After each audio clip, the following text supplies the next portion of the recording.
Hello everybody, and once again welcome back to Financeable YouTube channel. Today in this video I'm going to show you how you can add Polygon to Metamask app. So make sure you follow my step till the end.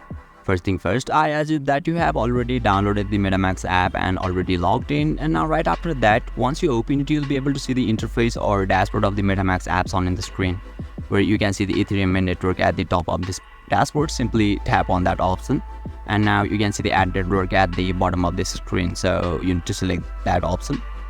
And now you can see Polygon mainnet at the fifth, and don't forget you'll find the add option at the right side, so simply click on that option and now confirm, and now tap on the switch to network, and you will be able to add Polygon to MetaMask successfully. So basically this is how you can add Polygon to MetaMask app, and if you still encounter any issue during this process, feel free to leave a comment and I'll be happy to assist you.